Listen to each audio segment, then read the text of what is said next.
આજની આ પ્રેસ વાર્તામાં આપ સૌનો મિત્રોનું સ્વાગત છે। અત્યારે ગુજરાતમાં ખેડૂત ખૂબ આક્રોશિત છે અને એમાંય સૌરાષ્ટ્ર ખેડૂત આંદોલનનું એપી સેન્ટર બની ગયું છે। આખા ઘટનાક્રમને જોઈએ તો 10 ઓક્ટોબરના રોજ બોટાદ એપીએમસીમાં માર્કેટમાં ખેડૂતો ભેગા થયા। ત્યાં ચાલી રહેલી કડદા પ્રથાના વિરોધમાં લેખિત બાંયધરી માગી। એપીએમસીના ચેરમેન સેક્રેટરી કે ડાયરેક્ટરે એમને બાંયધરી આપવાને બદલે જવાબ આપવાનું ટાળ્યું। રાત્રે 3 વાગ્યાની આજુબાજુ પોલીસે કોર્ડન કરી આગેવાનોની ધરપકડ કરી લીધી અને ખેડૂતોને વિખેરી નાખ્યા। 12 તારીખે આખું માર્કેટ યાર્ડ પોલીસ છાવણીમાં ફેરવી નાખ્યું। મહાપંચાયત ન થઈ શકે એને માટે સત્તાએ પોલીસનો દુરુપયોગ કર્યો। હળદડ ગામમાં સહજ જ આગેવાનો પસાર થઈ રહ્યા હતા ત્યારે ખેડૂતો એકઠા થયા તો શાંતિપૂર્વક જે સંબોધન ચાલી રહ્યું હતું એને વિખેરી નાખવા માટે જીએમડીસીની જ મોડેસ ઓપરેન્ડી અપનાવી હુમલો કરાવ્યો, બળપ્રયોગ કર્યો, ખેડૂતોને નિર્મમતાથી માર્યા અને ઉપરથી એફઆઈઆર દાખલ કરી। એ પછી આ વિસ્તાર અને આસપાસના વિસ્તારોમાં ખેડૂતોમાં ખૂબ જ આક્રોશ છે, ના માત્ર કડદા પ્રથાને લઈને। કડદા પ્રથા જેવી અનેક પ્રથાઓ ગુજરાતના જુદા જુદા એપીએમસીઓમાં પ્રવર્તમાન છે અને એને ધ્યાનમાં રાખીને ભાજપના શોષણમાંથી ખેડૂતોને મુક્તિ મળે, આઝાદી મળે એટલા માટે 31 ઓક્ટોબર સુદામડા સાયલા તાલુકામાં આમ આદમી પાર્ટી મહાપંચાયત કરવા જઈ રહી છે। આ મહાપંચાયત કરવા પાછળનો મુખ્ય હેતુ ખેડૂતોને ભાજપની ગુલામી અને આર્થિક શોષણમાંથી મુક્તિ અપાવવાનો છે। ખેડૂતો મુખ્યત્વે એમાંય સૌરાષ્ટ્રના આટલા બધા કેમ આક્રોશિત છે?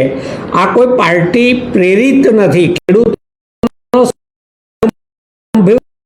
આક્રોશ છે અને એને લીડ કરી। આક્રોશ એટલા માટે છે 2023-24નો આપણે એગ્રીકલ્ચર પ્રોડક્શનનો આંકડો જોઈએ તો 3,40,00,000 કરોડ રૂપિયાનો ખેત ઉત્પાદન થયું છે।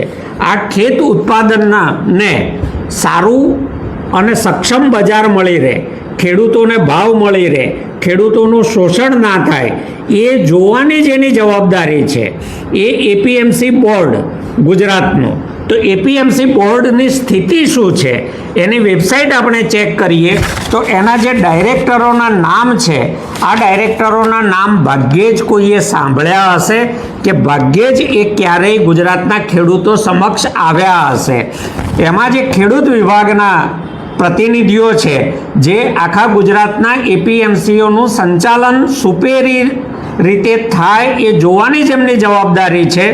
એ છે વેબસાઇટ પ્રમાણે વ્યાસ માલારામ ગોરડિયા, નવલસિંહ ફતુભા ચુડાસમા, ભીખાભાઈ ચેલાભાઈ ચૌધરી, દીપકભાઈ કુરજીભાઈ માલાણી, પ્રિતેશ કુમાર પ્રભુદાસ પટેલ, જયેશભાઈ ગોવિંદભાઈ બોગરા, અપૂર્વ જસાભાઈ પટેલ, રાજેશ કુમાર મણીલાલ પટેલ, અતુલ ચંદુભાઈ પટેલ આ ખેડૂતોના એપીએમસી બોર્ડમાં પ્રતિનિધિ છે। અને વેપારીઓના પ્રતિનિધિ છે મહેન્દ્રસિંહ ઉદયસિંહ ચૌહાણ, નરેન્દ્રસિંહ ચંદનસિંહ પરમાર અને ફકરુદ્દીન યુસુફભાઈ શેખ। આટલું બધું થયું, કડદા થાય છે એ હવે તો સરકારે પણ સ્વીકારી લીધું છે રેકોર્ડ પર, કારણ કે એક વેબ પોર્ટલ પર ફરતા થયેલા આ પરિપત્ર અનુસાર એમાં કહેવાય છે કે ખેડૂતના માલની હરાજી બાદ બજાર સમિતિના વજન કાંટામાં વજન કરવું અને વજનમાં કોઈ કપાત શોષણનો એક પ્રકાર છે, રજ છે, આમ છે, તેમ છે કરીને થયેલા વજન કરતાં ઓછા વજનના પૈસા ચૂકવવા। તો અત્યારે સ્પષ્ટતા કરે છે કે કપાત કરવી નહીં તથા થતા વજન મુજબ હરાજીમાં પડેલ ભાવથી થતી કિંમતનું બિલ આપવું એ આ આડકતરી રીતે સ્વીકાર છે કે નક્કી કરેલો બજાર ભાવ ચૂકવાતો નથી એ એમની જાણમાં છે અને છતાં એમણે આટલા વર્ષો સુધી ચાલવા દીધું છે। ખેડૂત માલની હરાજી બાદ ખેત પાકની ખરીદી કરનાર વેપારી જો તે માલ તેની જીનિંગ ફેક્ટરી, ઓઇલ મિલ, તમાકુની ખળી કે તેના ગોડાઉન ઉપર ખેડૂતના જ વાહનમાં લઈ જવા ઈચ્છે તો ખેડૂતને એ વાહનના ભાડા પેટે વળતર રોકડમાં આપવાનું રહેશે. એનો અર્થ છે કે એ પણ સિસ્ટમ એમને ખબર હતી કે ખેડૂતોના ખર્ચે એ માલનું પરિવહન કરાવે છે વેપારીઓ, અને અત્યાર સુધી એમણે કરવા દીધું છે. એપીએમસીની જે વ્યવસ્થા છે ત્યાં જે વેપારીઓને લાયસન્સ અપાય છે અને જેમણે અત્યાર સુધી કરદા કર્યા છે, તો એપીએમસીમાં ખેડૂતોને શું શું સગવડો આપવાની હોય છે? તો ખેડૂત પોતાના માલનું ગ્રેડિંગ કરી અને સારા ભાવ મેળવી શકે એટલા માટે ખેડૂતોને મદદ કરવા માટે એપીએમસીએ ગ્રેડરો રાખવાના હોય છે. તમે ગુજરાતના 224 એપીએમસી ચેક કરશો તો ભાગ્યે જ તમને ત્યાં ખેડૂતો માટે કામ કરતો ગ્રેડર જોવા મળશે ગુજરાતના એપીએમસીમાં. તો આ પણ ખેડૂતોના શોષણનો એક પ્રકાર છે. એપીએમસી મસ્ટ એન્શ્યોર ટ્રાન્સપરન્સી, પારદર્શકતા સુનિશ્ચિત કરવાની જવાબદારી એપીએમસીની છે અને પ્રિવેન્ટ એની અનફેર ડિડક્શન, કોઈપણ પ્રકારની ગેરકાનૂની કપાત ન થાય એ જોવાની જવાબદારી એપીએમસીની છે. તો ગુજરાતના 224 પૈકીના મોટા ભાગના કોઈક સારા એપીએમસીના અપવાદને બાદ કરતા આ જવાબદારીઓ નિભાવવામાં નિષ્ફળ છે.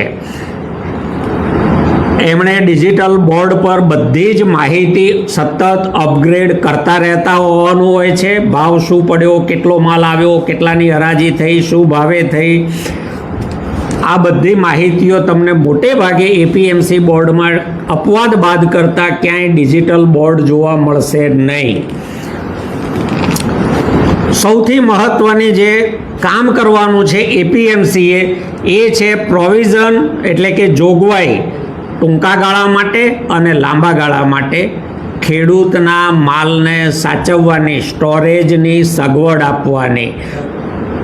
કોઈક અપવાદને બાદ કરતા ગુજરાતના મોટા ભાગના એપીએમસીના સ્ટોરેજ અને ગોડાઉનો વેપારીઓએ કબજે કરી લીધા છે.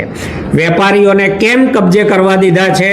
તો પ્રતિનિધિઓ મેન્ડેટથી ભાજપે ચૂંટ્યા છે અને ભાજપના મળતિયા છે, એટલે સહકારી સંસ્થાઓના ખર્ચે બનેલા ખેડૂતો માટેના ગોડાઉનો ભાજપના મળતિયા મફતમાં વાપરી રહ્યા છે. ખેડૂતો ત્યાં પોતાનો માલ, માની લો કે હું આજે માર્કેટમાં માલ લઈને આવ્યો છું, મને ભાવથી સંતોષ નથી, મારે 2 દિવસ રાહ જોવી છે, તો મારો માલ સલામત રીતે સાચવવાની જવાબદારી એપીએમસીની છે કાનૂની રાહે.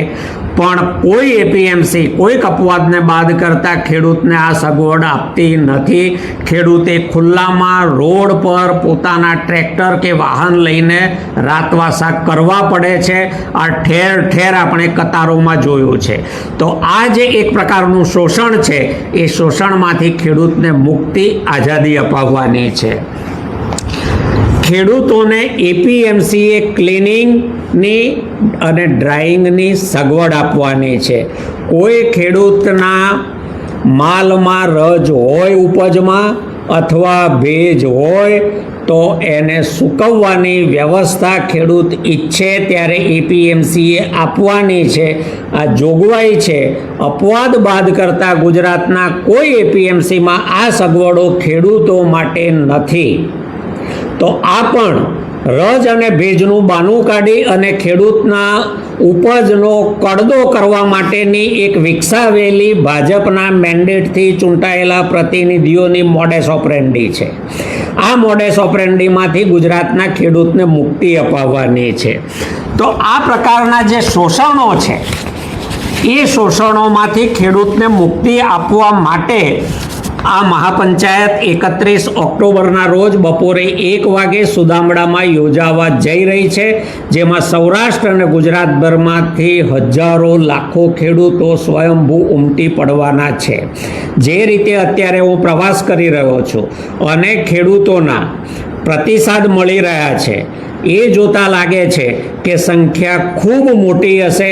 કદાચ ગુજરાતના નજીકના ઇતિહાસમાં આવું સંમેલન નહીં થયું હોય એવું ઐતિહાસિક મહાપંચાયત આમ આદમી પાર્ટીના બેનર તળે સુદામડામાં 31 ઓક્ટોબરે 1 વાગે મળશે, જેને અમારા રાષ્ટ્રીય સંયોજક માનનીય અરવિંદ કેજરીવાલજી અને પંજાબના મુખ્યમંત્રી ભગવંત માન સાહેબ સંબોધવાના છે.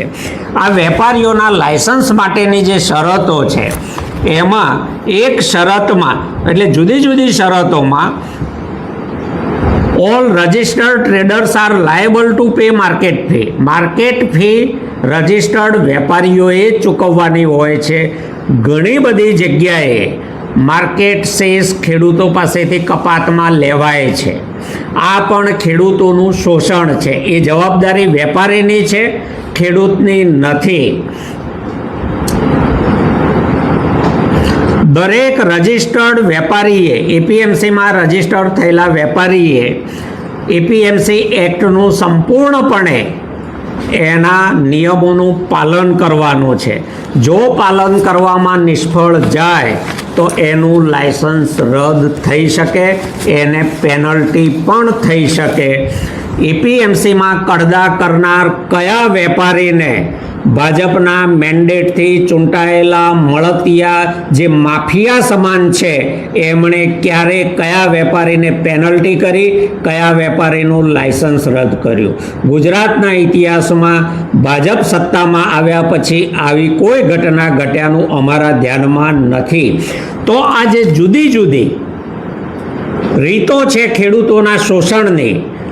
ખેડૂતોએ પરસેવાથી લોહી રેડીને પકવેલી ઉપજોનો ભાવ નહીં આપવાની, એમાંથી શોષણ માટેની આ મહાપંચાયત છે. અને આપના માધ્યમથી હું ગુજરાતના ખેડૂતોને, સૌરાષ્ટ્રના ખેડૂતોને અપીલ કરું છું કે આ મહાપંચાયતમાં તમે સ્વયંભૂ આવો. બહાર નીકળ્યા વગર, બોલ્યા વગર ભાજપની ગુલામીમાંથી મુક્તિ નહીં મળે. આપણે ગમે તેટલી મહેનત કરીને પરસેવો રેડીને ઉપજ પકવીએ, પણ જો બોલીશું નહીં, વિરોધ વ્યક્ત કરીશું નહીં, તો આ શોષણખોર ભાજપના મળતિયાઓ આપણો લોહી પરસેવાની કમાણી શોષી લેશે, ચૂસી લેશે. અને આજે જે આપણી સ્થિતિ હાડપિંજર સમાન કરી છે એ હાડપિંજર પણ નહીં રહેવા દે. એટલે જો અસ્તિત્વ ટકાવવું હોય તો આ મહાપંચાયતમાં મોટી સંખ્યામાં તમે પધારો.